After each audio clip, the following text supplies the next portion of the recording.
Good morning, everyone. My name is Shloka Iyengar. I'm a volunteer mentor at the Institute of International Education Scholar Rescue Fund. Joining me are Olga Gregorian, who is a senior advisor at the Scholar Rescue Fund, along with Michael Martin and Florence Chaverneff, who are also volunteer mentors at the Scholar Rescue Fund. We also have with us a very distinguished scientist, Dr. IIE-SRF, and Olga will be introducing him in greater detail. Thank you. Thank you. Thank you. Good morning, everybody. My name is Olga Gregorian, and I'm a senior advisor at Institute of International Education Scholar Rescue Fund. Please move closer to the mic. Is this better? Great. I don't like mics, but and I don't like to read, but for the 15 minutes we have, it is going to be necessary to read unless otherwise we would spend here much longer. So Institute of International Education is a global leader in international education, created in 1919. IIE's mission is to help people and organizations leverage the power of international education to thrive in today's interconnected world.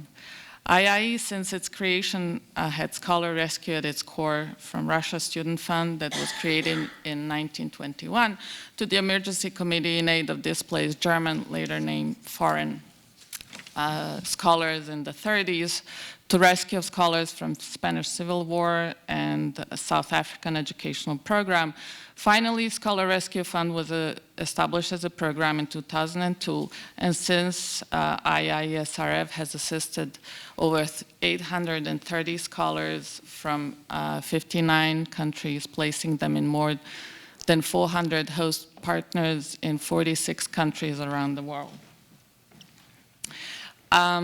IIE-SRF offers a year-long research and or teaching appointment at higher education institution in a safe location, fellowship grant of up to $25,000, and this award is eligible for renewal for a second year, up to $5,000 in relocation funding to the host campus, individual health insurance and coverage, and professional development support and other assistance through access to IIE and IIE-SRF networks, and our dedicated staff who assist scholars before, during, and after the fellowship. We offer this assistance to professors, senior researchers, and public intellectuals from any country or field who face threats to their personal security or academic careers. To date, 183 institutions and universities in 38 states and DC have partnered with IIE-SRF to host 280 fellows from 51 countries in the United States. After doing it for many years on an ad hoc basis, in 2017, IIE-SRF established partnerships for scholar advancement to be able, in more organized manner, to assist IIE-SRF scholars during and after their fellowship to work through impediments to securing long-term positions in academia and related sectors post-fellowship. PSA is a network of partner institutions and individuals committed to IIE-SRF fellows, career advancement, and professional development. Many of those individual partners are advisors to IIE-SRF scholars. PSA would not be possible without these wonderful volunteer mentors that are here with me today, and all our other partners without whom this would not be possible. So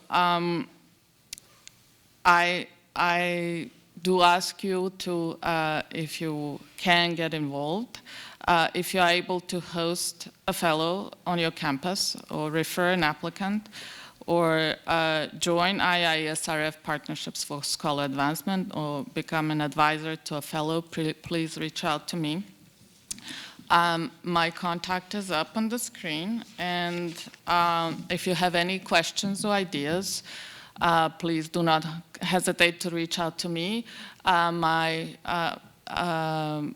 IIE-SRF director, James King, is here as well, and he would be happy to answer all of your questions.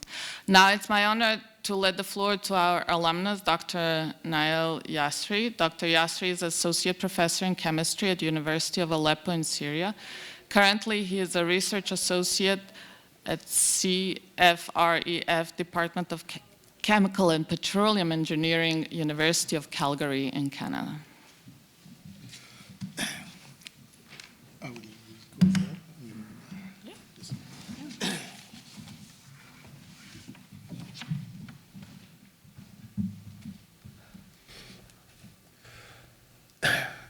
Good morning, everyone. It's my pleasure here to be surrounded with all these scientists and to present my case in coming from Syria with the help of Research Rescue Foundation. Just presenting some slide about Syria and what it's make us moving. I think everyone aware about what's going on about the civil war happening in Syria, but I'm just presenting some slide just to show what it was before. Let's say in 2007, we have about 250,000 of students in public university, about 100,000 students. It's in open learning. University, it's in covering the whole Syrian student. But in 2001, the uprising it started. And all which it start to become more like a war, and everyone has to unsettled and flee the country. Among this, let's say we have.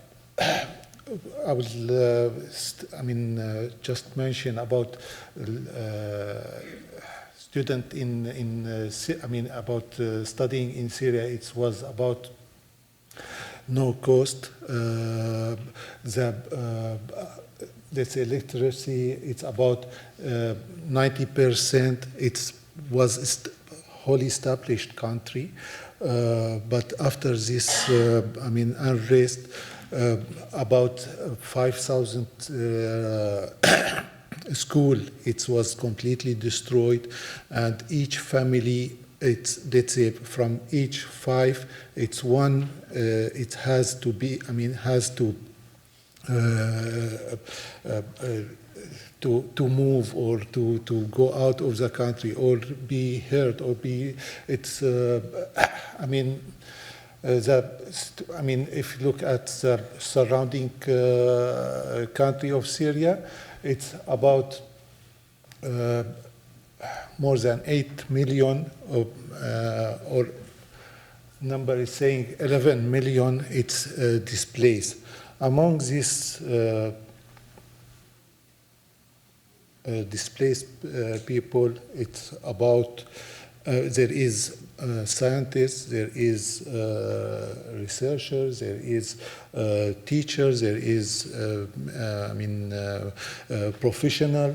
They just left everything behind and moved.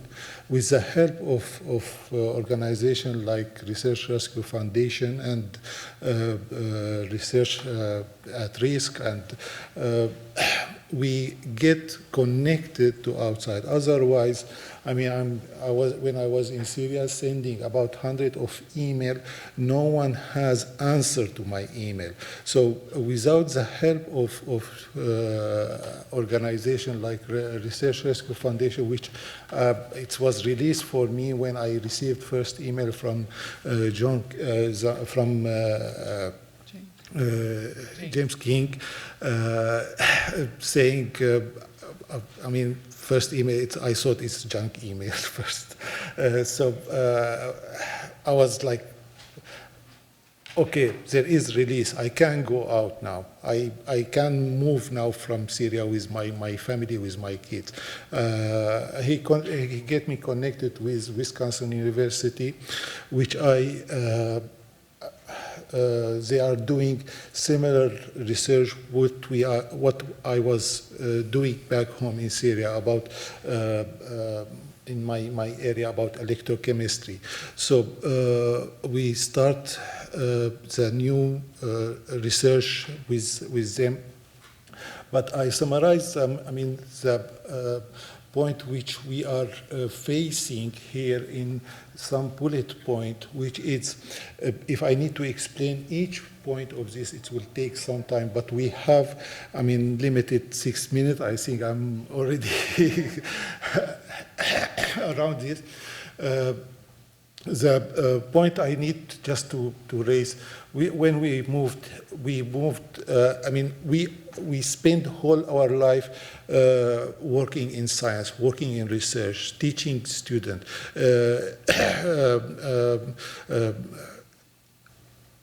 When I moved from Syria, I'm around 50 years old. To start new project again, it's a bit hard. To connect to people, and all our publication, it was in my tongue language. It's in Arabic. I have a lot of publication from Syrian University, but I don't put it in my CV because it's not cited. It's not open to public. So I have to start again, start in science. I can't go to industry because I have no idea about the industry outside. But at the same time, I have family. I am breastfeeding my kids. So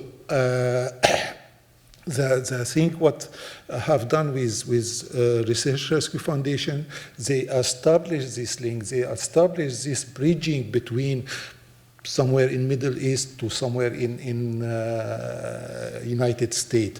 From first day I start, I have my equipment, it's ready. I start to do some research and start showing this research, publishing, and but the main point we need to talk about it,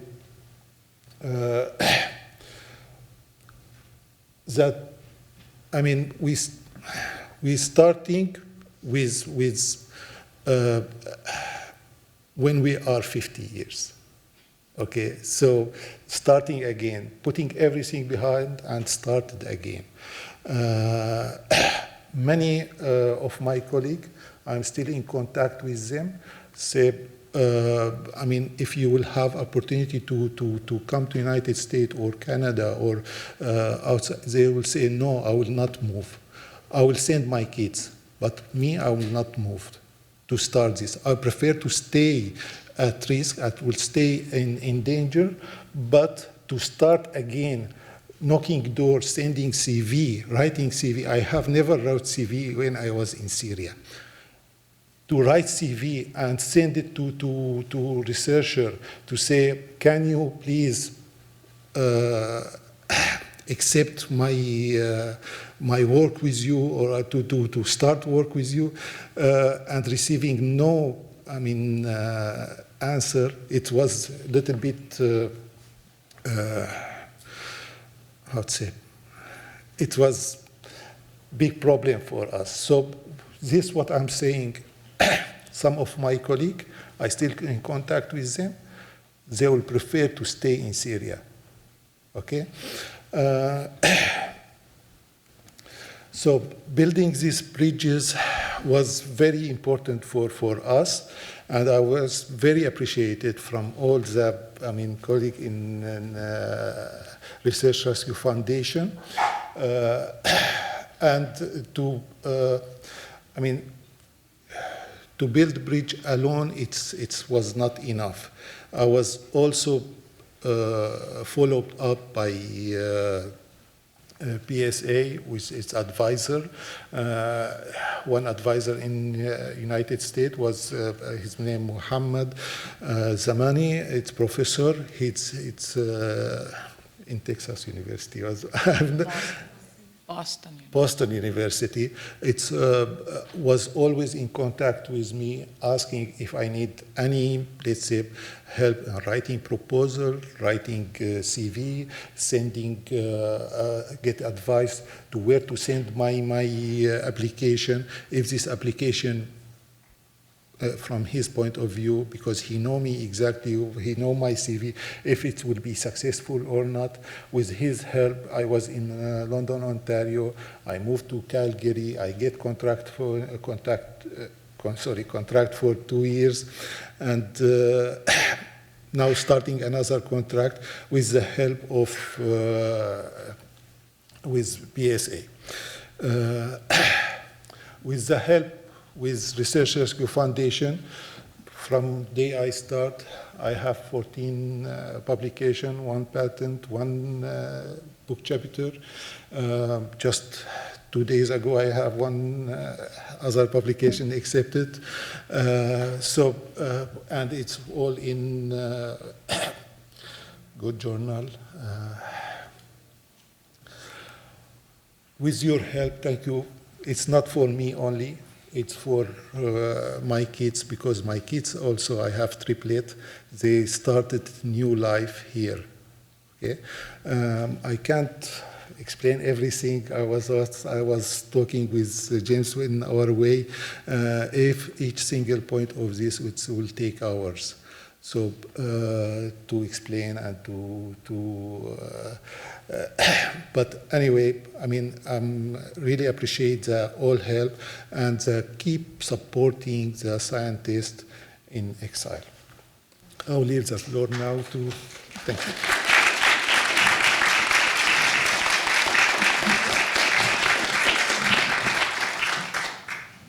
All right, so I have a very tough act to follow. So one of the things with SRF, it's a win if we get somebody out, if SRF gets somebody out of danger.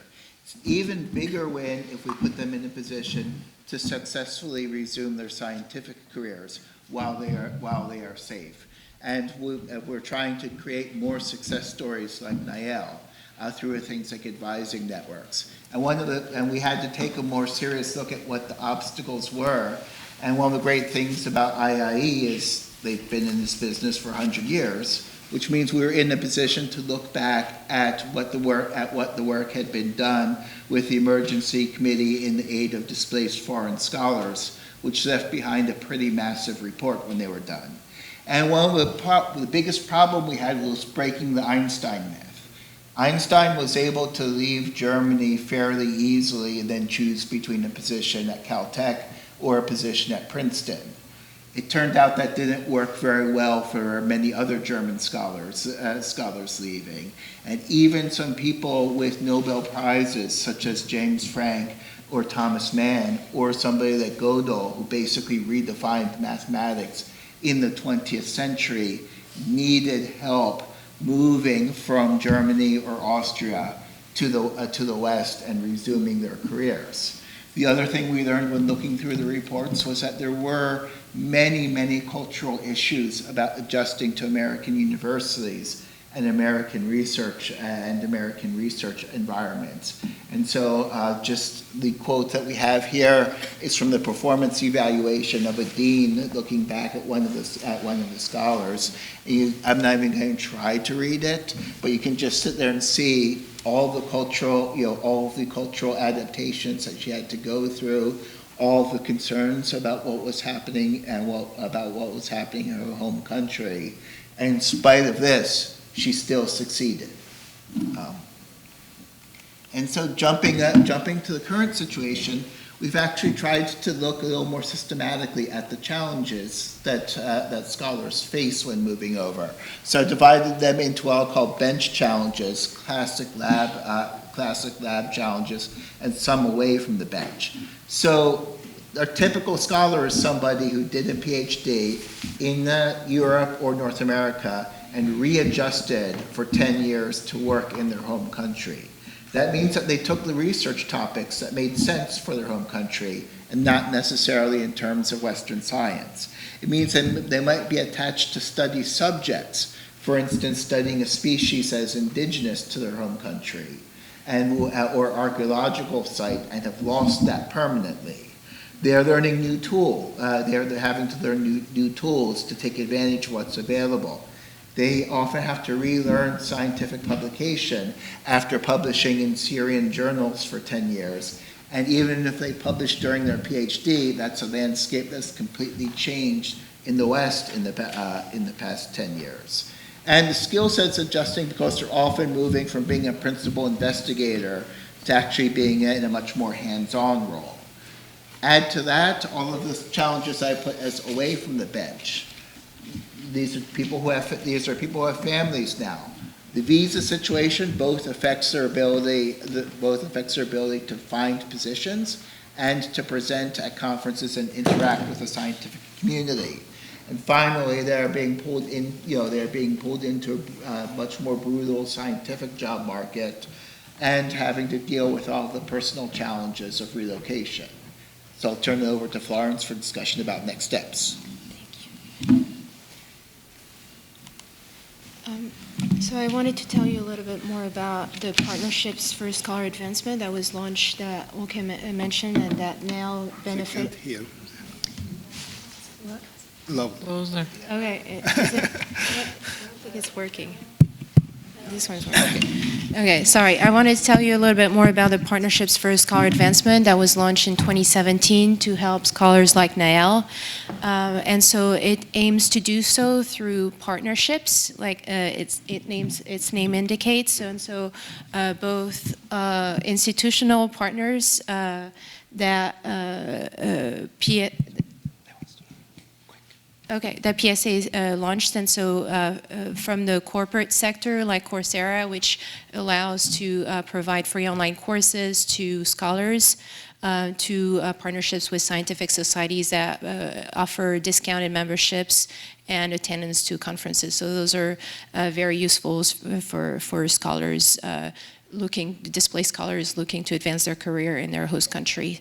So there's also individual partners, and the three of us are examples of such individual partners, and we advise displaced scholars on a number of issues, and that ranges from drafting career material such as curriculum vitae and cover letters to academic material like publications or fellowship applications.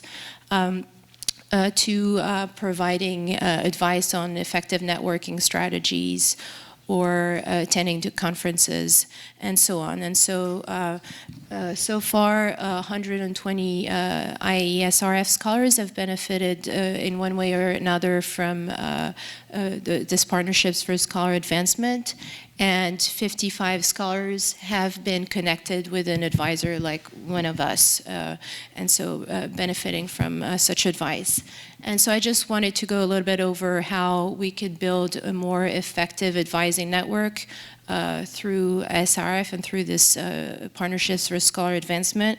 And so, for example, I have a cohort of fellows that I'm currently advising, and I had others in the past, and so I learned from my experience with previous fellows how to better advise current fellows that I'm paired with. And so that way I can sort of formulate best practices, and this network of advisors that PSA has, and that consists, for example, of current and former AAAS fellow, of Global Young Academy members, can formulate best practices, and it's already in the process to sort of help more effectively SRF fellows. So there's also, on the previous slide, you had a list of current institutional partners, but it's important also to grow that network of institutional partners so as to address the various fields that the fellows are coming from. The scholars are from any field, from the social sciences to the hard sciences and so on. So it's important to add to those to the institutional partners. And for example, both Niall and Michael mentioned that some of the scholars before being displaced were in really senior positions like principal investigators, professors, and after their fellowship, they might have to accept positions that are more junior, that are postdoctoral fellow positions, or staff scientists. And so by creating transitional positions in which they would be able to acquire technical skills they may not have, but also soft skills, as well as grow their publication record, that would allow them to get a more marketable track record and be more competitive on the job market in their host country. So there is also the issue of awareness, and I think it's important by bringing in more professional societies, more scientists, to raise awareness to this program and to displaced scientists, as most scientists don't even know about displaced fellows in their own country, but also in their own institution or department. So this is really important to bring on more advisors and more institutions. And finally, now touched on the issue with publications, prior publications that may not have been in English or in the international journals. And so I think it's really important to find a way to recognize this publication record. And so I'm happy to discuss that more at length during the break. Olga mentioned how it is that you can help, and just want to reiterate that. Just lobby at your university, at your department, to host a fellow, to refer applicants to your department, to your lab. Join the IIE-SRF partnerships for scholar advancement so that you can become yourself an advisor. And this is really useful, and this is a really fantastic role that you can have with direct impact. I'll just leave you with this quote from humanist Hannah Arendt, and I invite you to attend this afternoon one of the concurrent sessions if this is a topic of interest to you, which will deal with the Global Young Academy Scholar at Risk program, which is very similar to the Scholar Rescue Fund, and which will discuss those issues in more length. Thank you.